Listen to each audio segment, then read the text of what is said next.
कुछ दिन से मुझे आपका प्रवचन सुनने का और पुस्तक पढ़ने का अवसर मिला है। यह मेरा सौभाग्य है। परमात्मा के संबंध में इसके पहले मुझे बिल्कुल खिचड़ी जैसा ज्ञान था। इतनी सरलता और सद्विचार से समझाने वाला सद्गुरु कभी नहीं मिला था। अब मुझे विश्वास भी हो गया है कि अगर आपका आशीर्वाद मिल जाए तो परमात्मा को जान भी सकूंगा। इस संबंध में एक छोटी सी बात मुझे खटकी हुई है, प्रकाश डालने की अनुकंपा करें। अगर हमारी गलती के बिना कोई हमें नुकसान पहुंचाने आए तो उस समय हमें क्या करना उचित होगा? क्योंकि आपका सन्यास और संसार एक है और संसार में ऐसे कई बार मौके आते हैं। पहली तो बात, या तो ज्ञान होता है या नहीं होता। खिचड़ी ज्ञान जैसी कोई चीज नहीं होती। वो अज्ञान को ही छिपाने का ढंग है। लोग कहते हैं कुछ कुछ हमें आता है, कुछ कुछ आ ही नहीं सकता। या तो पूरा होता है या नहीं होता। अभी कुछ दिन पहले एक वृद्ध सज्जन आए, कोई 30 साल से सन्यासी, कहने लगे बहुत दिन से आना चाहता था, 30 साल तक हिमालय में रहा हूं, कुछ कुछ जाना और आगे बढ़ने की इच्छा है। मैंने उनसे कहा कि कुछ कुछ क्या जाना वो मुझे बता दो, क्योंकि मैंने ये कभी सुना ही नहीं है कि परमात्मा को कोई थोड़ा थोड़ा जान सकता है। कि अभी 1 छटांक जाना, फिर 2 छटांक जाना, कि 1 सिर जान लिया। ये नए मापदंड में 1 किलो जान लिया। परमात्मा जाना जाता है तो बस पूरा जाना जाता, उसके खंड नहीं होते। लेकिन आदमी का अहंकार बड़ा होशियार है। वो ये नहीं मानना चाहता कि मैं अज्ञानी। वो कहता कुछ कुछ, इतनी तो वो कहता मुझे सुविधा दो। मैंने उनसे कहा अगर कुछ कुछ जानते हो तो जो जो जाना वो मुझे बता दो। उसको अपन फिर बात ना करें, उसको छोड़ दें, फिर आगे की बात हो। वो आंख बंद करके बैठ गए। थोड़ा सोचा होगा, बात समझ में उन्हें पड़ी होगी। ईमानदार आदमी थे। आंख खोल के कहा कि मुझे क्षमा करें, नहीं कुछ भी नहीं जाना। ये 30 साल ऐसे ही गए।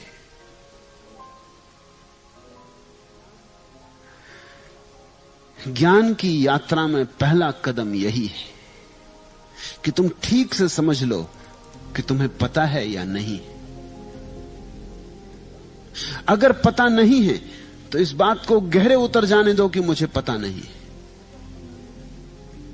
इसी भाव से कि मुझे पता नहीं है यात्रा शुरू हो सकती है। अगर तुम्हें थोड़ा भी पता है कि थोड़ा थोड़ा खिचड़ी ज्ञान है, वो ज्ञान नहीं है, वो कचरा है। ज्ञान की खिचड़ी होती नहीं, अज्ञान की ही खिचड़ी होती।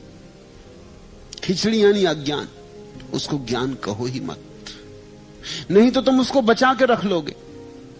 तुम कहोगे है, माना कि खिचड़ी है मगर है तो ज्ञान ही।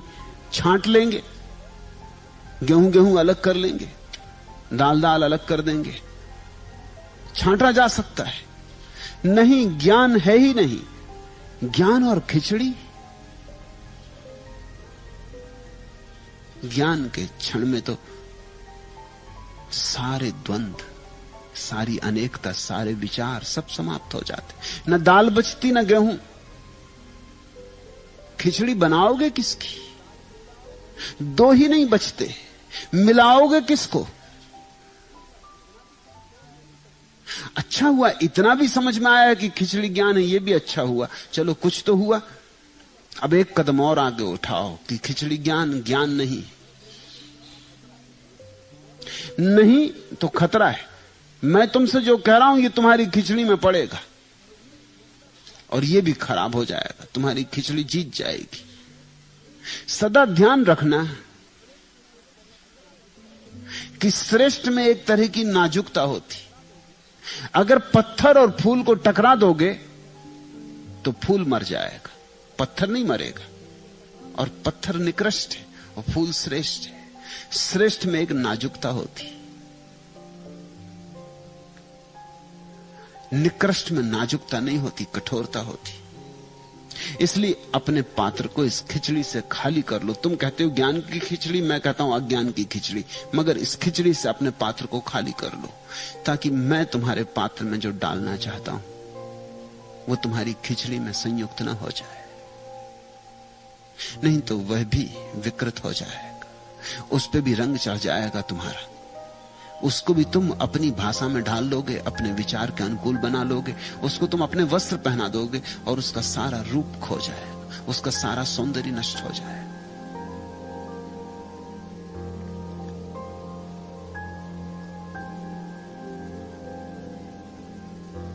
फिर तुमने पूछा है कि एक बात मुझे खटकी हुई है कि अगर हमारी गलती के बिना कोई हमें नुकसान पहुंचाने आए, ऐसा कभी हुआ नहीं। तुम अपवाद नहीं हो सकते। तुम्हारी गलती के बिना कोई तुम्हें नुकसान पहुंचाने आएगा ही क्यों? किसको पड़ी? गलती हो सकता है आज ना की हो, कल की हो, परसों की हो, इस जन्म में ना की हो, किसी और जन्म में की हो, मगर गलती की होगी। गलती के बिना किसको पड़ी? किसको तुम में इतना रस है कि तुम्हें परेशान करे हो, खुद परेशान हो? एक आदमी बुद्ध के ऊपर थूक गया, बुद्ध ने चादर से मुंह पोंछ लिया और उससे कहा, भाई कुछ और कहना? वो तो हक्का बक्का रह गया, क्योंकि वो तो सोचता था झगड़ा फसाद होगा, मारपीट होगी।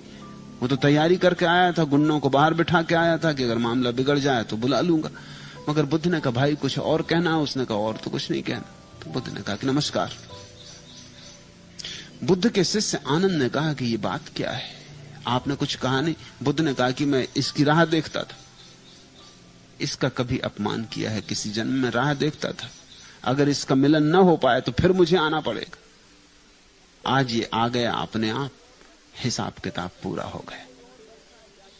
अब इससे आगे मैं कोई और व्यवसाय जारी नहीं रखना चाहता, इसलिए मैंने कहा, भाई कुछ और कहना है? नहीं तो नमस्कार। कुछ कहना हो कुछ तो कह दो, मुझे कुछ नहीं कहना है, मुझे इसमें अब आगे लेन देन नहीं करना है। अगर मैं कोई भी प्रतिक्रिया करूं, अच्छी या बुरी, दोनों हालत में संबंध बन जाएगा। यही तुम फर्क समझो। जीसस ने कहा है, तुम्हारे एक गाल पे कोई चांटा मारे दूसरा कर देना। बुद्ध नहीं कहते एक गाल पे कोई चांटा मारे दूसरा कर देना। बुद्ध कहते एक गाल पे कोई चांटा मारे धन्यवाद दे देना, दूसरा गाल मत करना, क्योंकि दूसरा गाल करने में तुम फिर कुछ कर्म कर रहे हो। अच्छा ही सही, मगर अच्छा भी बांध लेता है उतना ही जितना बुरा बांधता है। तुम कुछ करना ही मत, जो दूसरा कर रहा है उसको चुपचाप स्वीकार कर लेना। तुम्हारे किए का प्रत्युत्तर मिल गया, बात पूरी हो गई, बात समाप्त हो गई, ये लेन देन बंद हुआ, ये खाता समाप्त हुआ, तुम्हारी एक उपद्रव से मुक्ति हो गई। तुम कहते हो अगर हमारी गलती के बिना, ऐसा तो कभी होता नहीं। और अगर कोई तुम्हारी गलती के बिना, समझ लो तुम्हारा मन नहीं मानता, तुम यही सोचते हो कि हमारी गलती के बिना ही कोई हमें परेशान कर गया है, तो अपनी गलती के लिए वह भोगेगा, तुम चिंता में मत पड़ो। तुम उत्तर देने की विचारणा में मत पड़ो, क्योंकि उत्तर देने में तुम उलझ जाओगे, उसके साथ गुथ जाओगे। यही तो कर्म का जाल है। समझो तुम्हारी गलती से या तुम्हारी ना गलती से। मैं तो कहता हूं कि तुम्हारी गलती के बिना नहीं हो सकता, लेकिन तुम्हें अगर ये समझ में ना आए, क्योंकि ये समझने के लिए बड़ी अंतर्दृष्टि चाहिए पड़ेगी। तुम्हारी गलती के बिना ही सही कोई गलती कर रहा है, तुम परमात्मा पर छोड़ दो, उसकी जो मर्जी। तुम इसे एक परीक्षा समझो कि तुम्हें एक अवसर मिला शांत होने के लिए, तुम्हें एक चुनौती मिली कि विपरीत परिस्थिति में तुम मौन रख सकते हो या नहीं। जब कोई उद्विग्न करे तब तुम निरुद्विग्न रह सकते हो या नहीं। जब कोई गाली दे तब तुम शांत रह सकते हो या नहीं। एक तुम्हें अवसर मिला, इस आदमी का धन्यवाद दो, इसने तुम्हें एक अवसर दिया, इसने गाली दी या तुम्हें नुकसान पहुंचाया और तुम अछूते रहे, तुमने कोई जवाब ना दिया।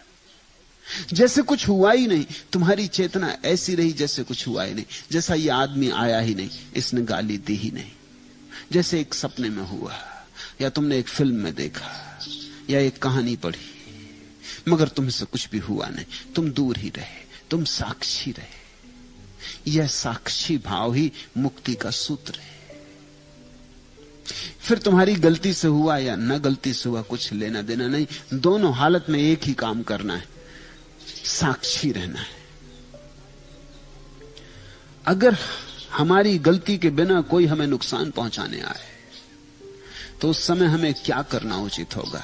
कुछ भी करोगे तो अनुचित होगा, करना मात्र अनुचित होगा, साक्षी रहना ही उचित होगा। सिर्फ देखते रहना जैसे तुम दृष्टा हो। जैसे ये बात किसी और के साथ की जा रही, तुम दर्शक मात्र हो, तुम इसके भोक्ता नहीं। एक ये तो सबसे ऊंची बात है। अगर हो सके तो साक्षी रहना। अगर ये ना हो सके, क्योंकि मैं जानता हूं ये कोई सरल बात नहीं कि तुम साक्षी रह जाओ, और अगर साक्षी को जिंदगी भर साधोगे, संभालोगे तो ही रह पाओगे। उस दिन के लिए मत बैठे रहना कि जब कोई गाली देगा तब साक्षी हो जाएंगे। उस दिन फिर तुम ना हो पाओगे। जब कोई स्तुति कर रहा हो तब भी साक्षी होना, और जब कोई फूल मालाएं पहना रहा हो गले में तब भी साक्षी होना। तभी गाली देते वक्त साक्षी हो पाओगे। जब खाना खा रहे हो, स्नान कर रहे हो, तब भी साक्षी होना। साक्षी को रचने देना, पचने देना, साक्षी को भीतर प्रविष्ट होने देना, तो ही किसी दुर्दिन में, किसी दुर्घटना में, किसी ऐसी घड़ी में जहां की आदमी एक क्षण में डमाडोल हो जाता, भूल जाता है, बच सकोगे। वह तो आखिरी लक्ष्य है। हो सके उसके ऊपर फिर कुछ भी नहीं।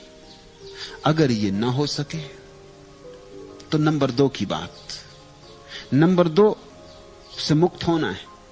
सिर्फ इसलिए कह रहा हूं कि शायद नंबर 1 की बात अभी ना हो सके, होते होते होगी। लेकिन नंबर 2 की बात अगर करोगे तो नंबर 1 की बात सदते में सहारा मिलेगा। नंबर 2 की बात यह, पहले से तय मत करो कि क्या करेंगे। उस घड़ी जो हो जाए परमात्मा के ऊपर छोड़ के हो जाने देना। पहले से तय करने में तो बड़ी गड़बड़ हो गई, वो तो अहंकार का हिस्सा हो गया। तुम पहले से तय करके बैठे हो कि कोई गाली देगा तो हम ऐसा करेंगे, कोई अगर ईंट मारेगा तो हम पत्थर से जवाब देंगे, या कोई एक गाल पे चांटा मारेगा हम दूसरा गाल कर देंगे। दोनों में तुमने पहले से इंतजाम कर लिया, तुमने पहले से सोच लिया, तुम कर्ता बन गए। तुमने समय ना आने दिया, तुमने समय में सहज स्फुरना ना होने दी। आने दो समय, जब कोई गाली देगा तब सहज स्फुरना से जीना, जो उस क्षण लगे करने जैसा वो कर लेना, और कृत्य को अपना मत मानना, उसको परमात्मा पे छोड़ देना। यही कृष्ण ने गीता में अर्जुन को बार बार कहा कि फल उस पर छोड़ दे, कर्ता वही है ऐसा जान, तू निमित्त मात्र है। ये नंबर 2 की बात है। लेकिन इससे पहली बात सधने में सहायता मिलेगी। अभी तुम निमित्त बन जाओ, मात्र उपकरण। परमात्मा जो करवाना चाहे करवाए, तुम सिर्फ उसके लिए राजी रहो। फिर ना पछताना पीछे लौट के, न गौरव करना। तुम करता ही नहीं हो तो पछताना किसको है, गौरव किसको करना है। लौट के ही मत देखना, जो हो गया हो गया। धीरे धीरे निमित्त बनते बनते साक्षी भी बन जाओगे। निमित्त साक्षी बनने की प्रक्रिया है, विधि है। और इसलिए मैं कहता हूं संसार से मत भागो, रहो संसार में, क्योंकि वही निमित्त बनने का उपाय है, निमित्त बनने की चुनौती है, और वही साक्षी बनने की संभावना है।